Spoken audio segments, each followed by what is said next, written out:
Assalamualaikum warahmatullahi wabarakatuh. Di sini kami akan memaparkan analisis proses bisnis yang terjadi di PT Asaba.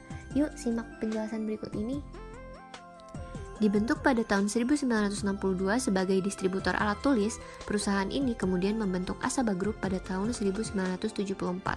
Untuk memperluas bisnis, Asaba Group membuat anak perusahaan yaitu PT Asaba yang lebih fokus di bidang penjualan alat tulis kantor, alat survei dan pengukuran, dan masih banyak lagi. Selanjutnya, PT Asaba memiliki visi misi sebagai berikut ini. Untuk membaca lebih lanjut visi misi PT Asaba, kalian dapat menjeda video ini. Primary activity pada PT Asaba terdapat 5 bagian dengan aktivitas yang berbeda-beda. Pada inbound logistik terdapat aktivitas berupa gudang penyimpanan dan pemilihan barang dari prinsip.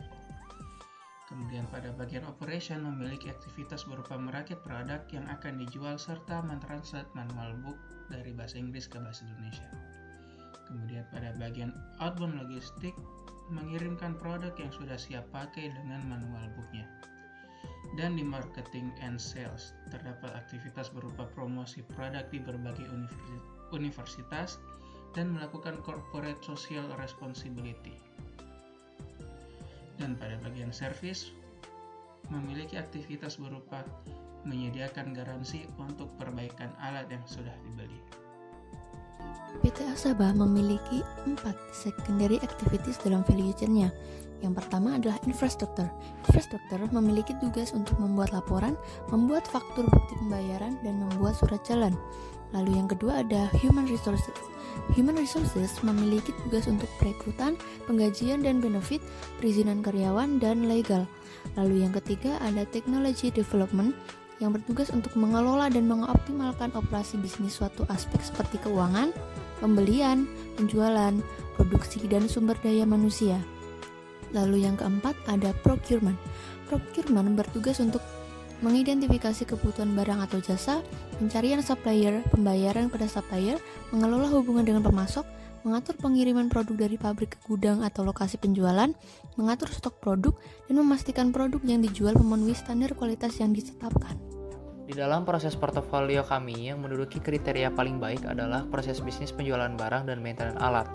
Hal ini karena penjualan merupakan tombak utama bagi PT Asaba dan maintenance alat merupakan proses after sales kepada konsumen.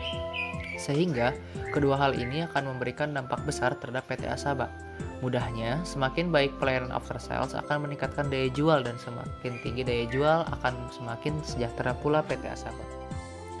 Tujuan dari proses bisnis pengadaan barang adalah agar terjaganya stok-stok barang siap pakai untuk selalu ready pada saat proses bisnis penjualan barang dilakukan. Sehingga dengan adanya proses bisnis ini diharapkan akan meminimalisir berhentinya proses bisnis penjualan barang.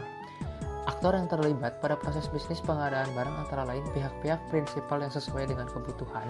Hal ini dikarenakan banyaknya pihak prinsipal atau pabrik yang bekerja sama dengan PT Asaba, subdivisi purchasing dan gudang yang termasuk ke dalam divisi accounting, dan yang terakhir yakni subdivisi operating head manager yang termasuk ke dalam divisi survei.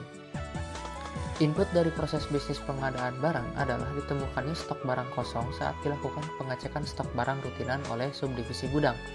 Sementara untuk outputnya sendiri adalah tersedianya kembali barang yang sebelumnya mengalami kekosongan.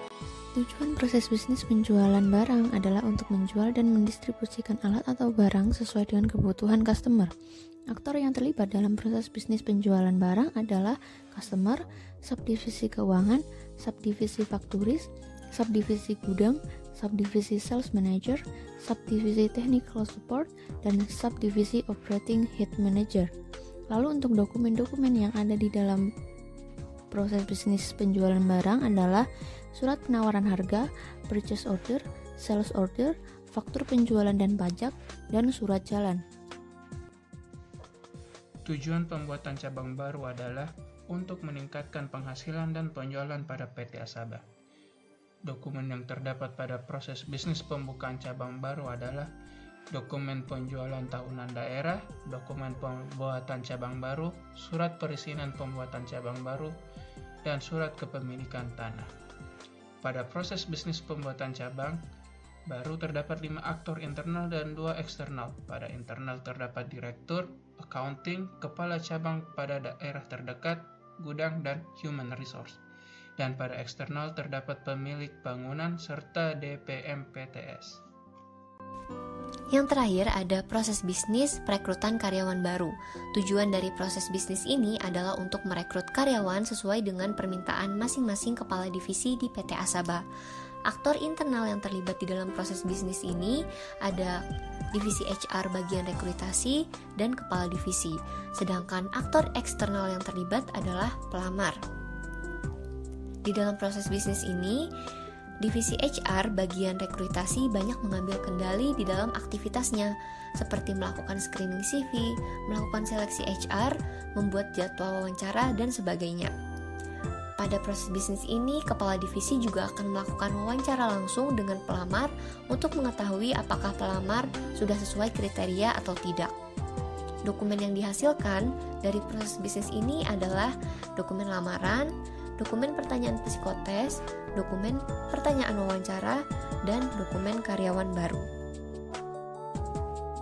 Demikian penjabaran dari proses bisnis perusahaan PT Asaba yang dapat kami sampaikan. Semoga video ini bermanfaat. Kami sampaikan terima kasih karena sudah menyaksikan.